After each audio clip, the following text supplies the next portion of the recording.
Wexner. Oh, I forgot that. Yes, that's true.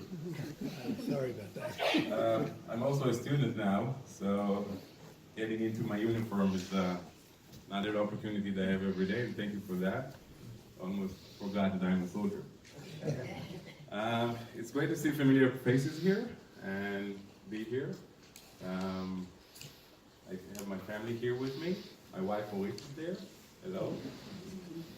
My son Eden, who's going to have his bar mitzvah soon in 2 months. Yeah. And my little princess there, Ella. Hello.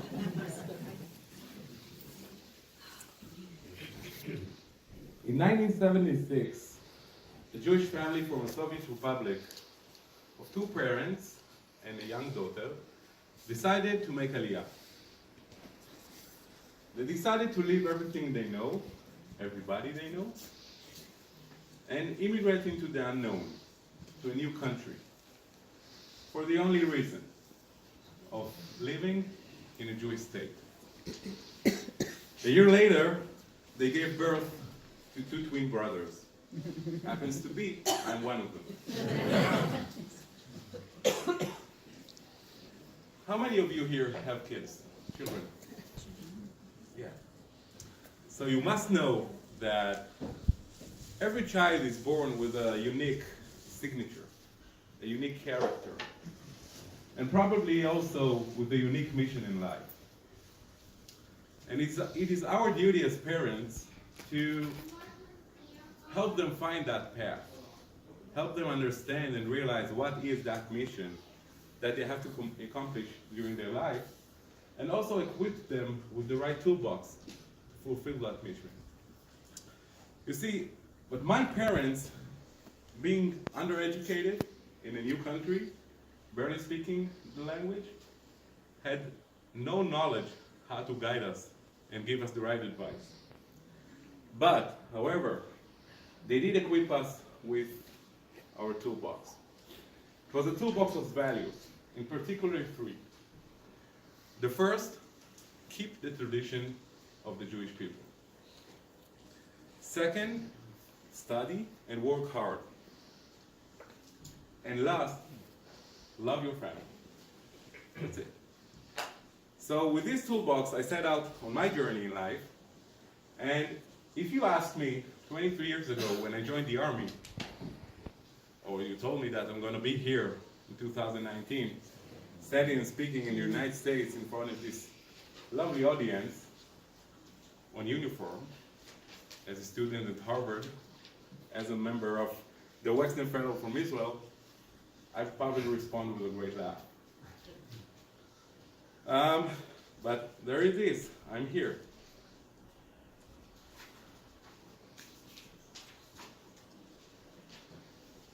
I realized during my military service that what was my mission? Because I got the opportunity, maybe not opportunity, the privilege to lead people and to change other people's lives. And in my opinion, that is what leadership is all about. So today, I'm not going to talk about tunnels being dug by Hezbollah from Lebanon to Israel. I'm also not going to talk about missiles launched from Gaza to Israel, and not about terrorist attacks from the West Bank. Actually, I'm not going to talk about the common usual operations that you will usually hear about the IDF, because that's something you can hear everywhere. What I am going to talk about is 2 of my personal experiences where I've experienced leadership and changing people's lives. One of them is Operation Good Neighbor, and that is the insignia of the Golan Heights Division, which I served there as the ordnance officer of the division.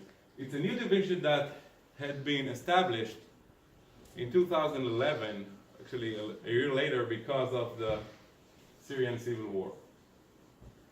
And the second story I will tell you about is about the Northern Command Academy, which is a project that I led in my last position last year, that has to do with a unique role that the IDF has like no other army in the world.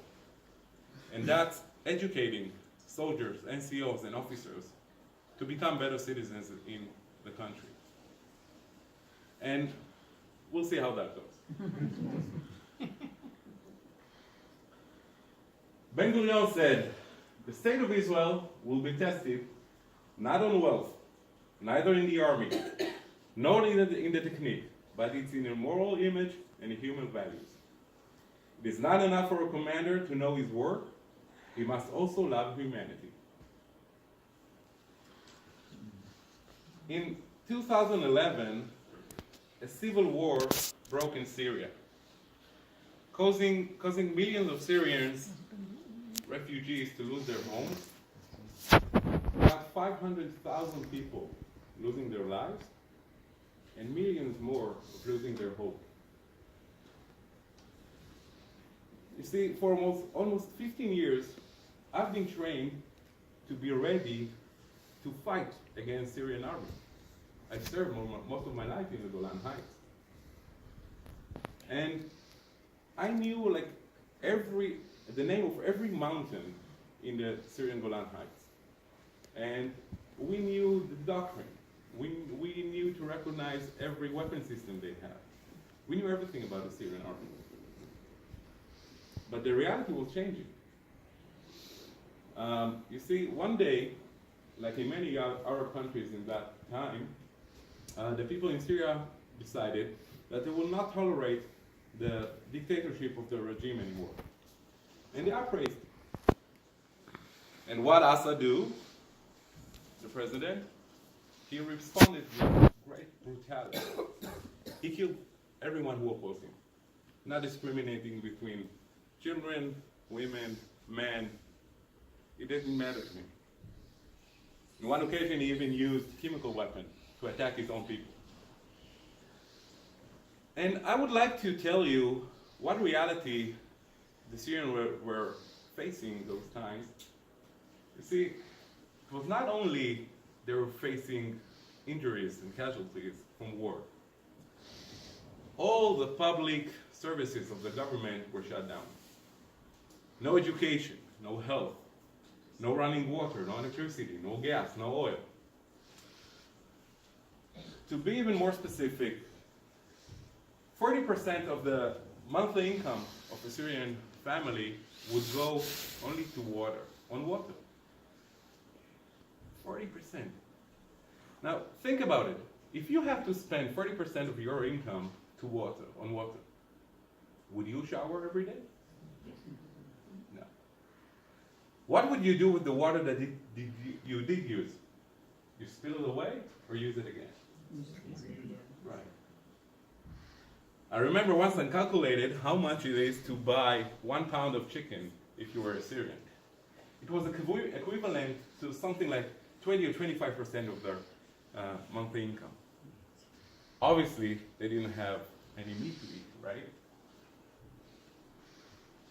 Education system. No schools. While we were complaining about the education system in Israel, they were using tents as classrooms. They didn't have grades. All the children, regardless of their age, stayed in the same tent, studying from the same teacher. Actually, it was a time.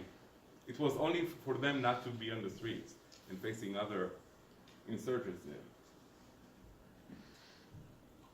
No running water, I told you about that. No gas. Believe me, even though you live in Boston, you know how freezing a winter can be.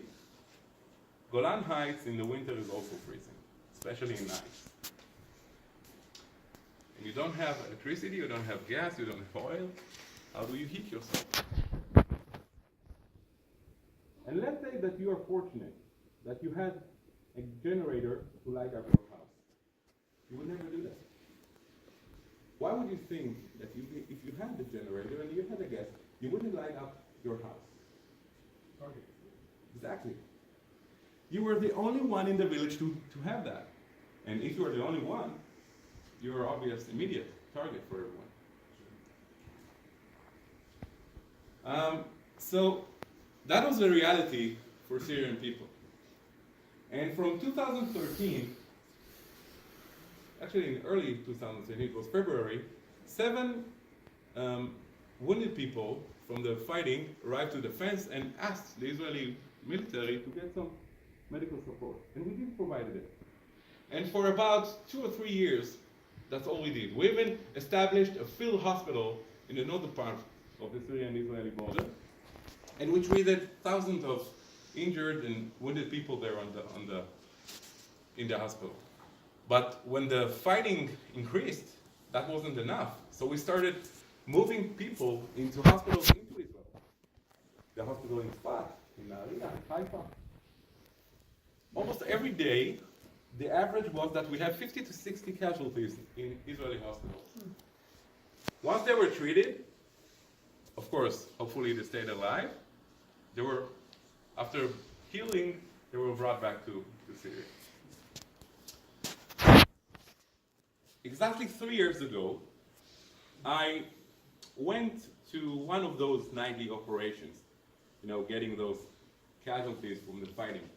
It was after Russia engaged into the fighting in Syria to support Assad in fighting ISIS, but instead, he helped him to fight his own people. So there was this village struck by missiles attack, Russian missiles attack, dozens of casualties, and we were expecting something like 20, 25 casualties and wounded to come to the fence and get our support. So I went to that daily, almost daily event to see how it goes. You see, being servant in the army, I've seen soldiers get wounded, I've seen even soldiers die. But nothing prepared me for what I was going to see there. I was standing there, it's 2 a.m. in the morning, Golan Heights, about January or February, freezing cold.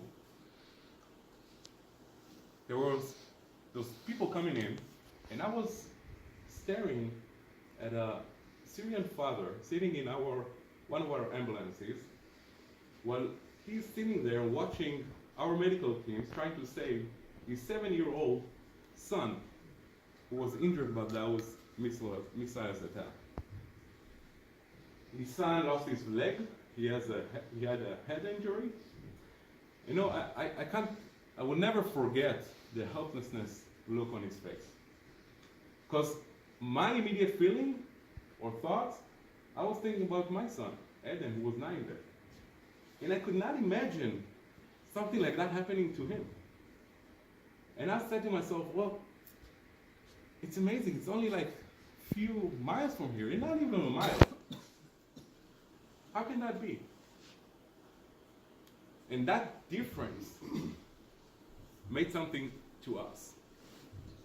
And it was maybe the first time that Israeli soldiers risked their own lives to treat enemy people.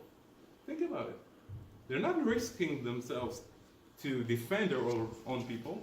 They're risking their lives to help the enemy. But I told you that providing medical support was not enough. It was also humanitarian crisis there. And we decided that we launch Operation Good Neighbor. Let me show you a little video that describes what it is. I hope it works with the sound. In March 2011, a bloody struggle broke out between the Syrian army and the rebels. Hezbollah, the Iranian army, Jabhat al-Nusra, the Islamic State, and other organizations are fighting against each other.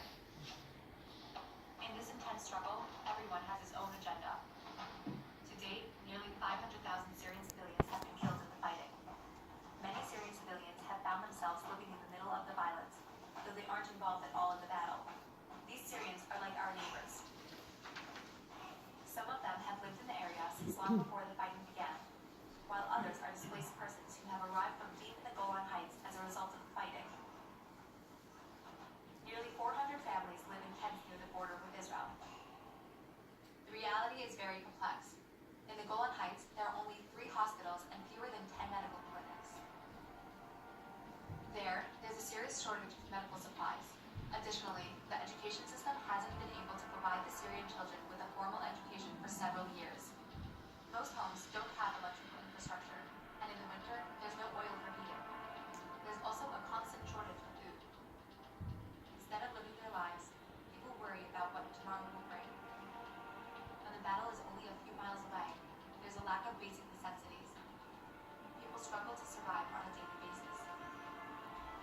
The IDF, along with the State of Israel, who cherish human life above all, couldn't stand witness to the violence in Syria and decided to reach out to our neighbors in the Golan Heights. On February 7, 2013, 7 wounded Syrians approached the border. IDF troops realized that they needed medical treatment and brought them to the hospitals in northern Israel. Over time, they treated more and more Syrians. They built the Tchelet Arkaman Field Hospital, and when it was closed, the treatment was moved to other hospitals in northern Israel. Since that day, we have cared for more than 4,000 wounded Syrians and continue to take in wounded people almost every night. The humanitarian effort expanded further with the creation of the Good Neighbor Administration, together with internal organizations and private donors. We aren't only treating injured locals, we're providing humanitarian and medical aid, as well as improving our neighbors' living conditions. To date, almost 120 humanitarian aid operations have been carried out within the framework of Good Neighbor, including treatment of 550 wounded Syrians since 2016, 31 of whom have returned to Israel for treatment. We will continue to support our neighbors in the Golan Heights as long as we're able to do so and as long as they need help.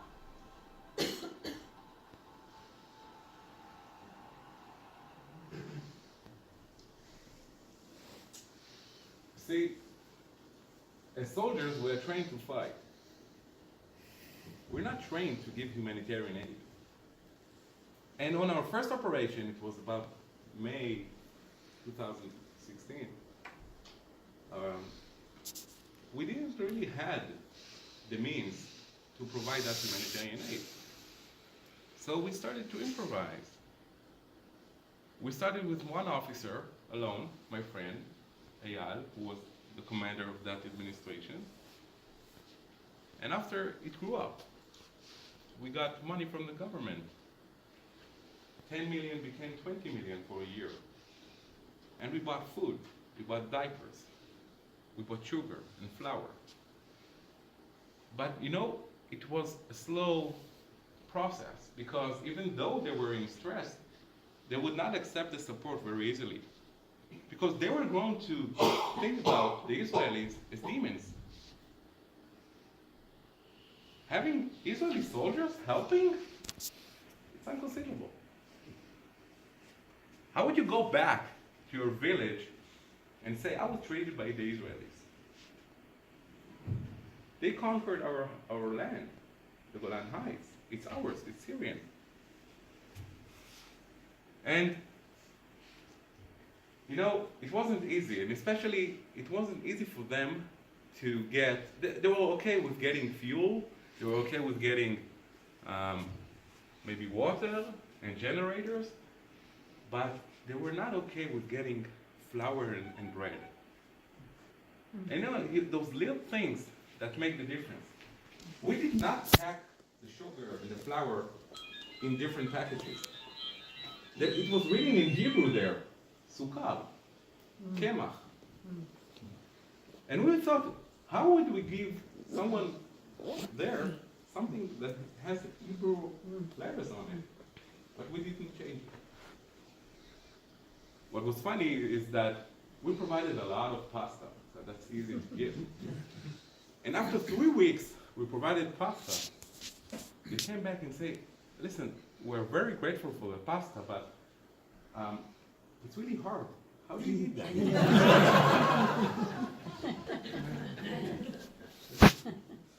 I personally bought huge generators that now provide electricity to one field, I wouldn't say hospital, it's a clinic that they have because like the manager of their hospital would be a dentist that did not graduate from his school. Okay, that's the lead surgeon that they have there. One time, my friend Itzik, who is the doctor of the division, found himself explaining on the phone to someone how to operate someone that his guts were outside. And he was telling them, okay, now it's out, what do I do next? So that was the reality that we faced. I'm making a long story short, very short, because the fighting was very difficult and complex. Many players in that arena. The Russians and the Iranians and the Americans and who not, okay? Finally, in last August, In March, Assad gained, well, his authority there, and we had to shut that operation down. And what you see here is a picture from the evening that we marked that event of closing that operation. This is the commander of the division. This is U.S. Rick, he is the commander of the Northern Command. You see here, this is Eyal, my friend, who was the commander of that administration, the project Good Neighbor. And I remember that first operation we did, I told him, you know what, Eyal? You'll see. What we have done today is we wrote another chapter in the history of Israel. Could you comment on why the operation was ended? Because Assad got, he was in charge now in southern Syria. When the rebels were there, we could provide hope, but now it's a government ruling there and he would not accept our hope. We are still his enemy, right? So the numbers, you can see how many people were treated. Almost 5,000 got medical treatment in our hospitals, including more than 1,000 children. Another 7,000 people were treated in a clinic that we actually established in my last year there, with the help of many humanitarian aid and volunteers, also Americans, but not only. Look about the supplies. How many tons of food, fuel, medical equipment, generators, vehicles, tents, clothing. I remember in that night, that sleeping night on the Golan, my division commander saw children coming in barefoot, wearing no clothes, no warm clothes, no coats, and we were freezing. I was freezing, and I was wearing my coat. Little action of leadership. He pulled out his credit card and he yelled at my friend, "Go now, buy shoes and coats for your children," from his own money. He didn't want to wait for some supply to come from the army. He wanted to act immediately. So this is an example of what is leadership in my eyes. When you get the opportunity, and I said the privilege, to change other people's lives. In this occasion, it wasn't Jewish lives, but it doesn't matter. It was people's lives. Now I want to go through the second story. The second story is about, I told you about the unique role that the IDF has about educating the soldiers. And you see, I came from a family with both uneducated parents, and we were always pushed to strive and be excellent in the studies, in our studies, because that's how we believed. That's the only toolbox that they could give us, and that fact actually followed me, and I'm strongly passionate about education. And I got the opportunity when I got in the Northern Command to do something about it. You see, something has changed in that year. The government has decided that the retirement age of non-commissioned officers from the Army was raised in 10 years. If once they could retire from the Army in the age of 42, 45, now it's 53. So think about a man or a woman retiring the Army after a service of 30 years, in an occupation that has no civilian equivalent. At the age of 53, what is he going to do without education? And we understood that it is our obligation as commanders to do something about it. So I gathered some statistics and data, and I found out that 40% of the NCOs don't have any post-secondary education, college education. 130 of them didn't have even high school diplomas. So we initiated the project called the Northern Command Academy. I've met with colleges in the Northern Command. You see, it's not only getting them the opportunity to study, most of them served in combat units. How can you leave your combat unit and go to study? We have to have special schedules for them, special programs only for them that is feasible for someone who serves in a battalion to go and study.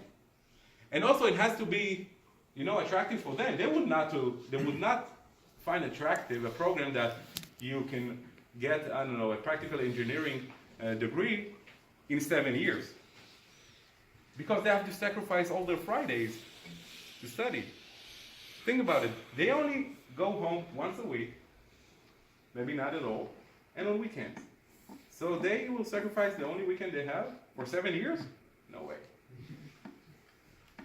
And actually we succeeded with the cooperation of IDF authorities, the Human Resources Directorate, colleges in the Northern Command, in the northern area, Haifa University, the Galil Ma'aravi, the Western Galilee College, and we did find a program for them.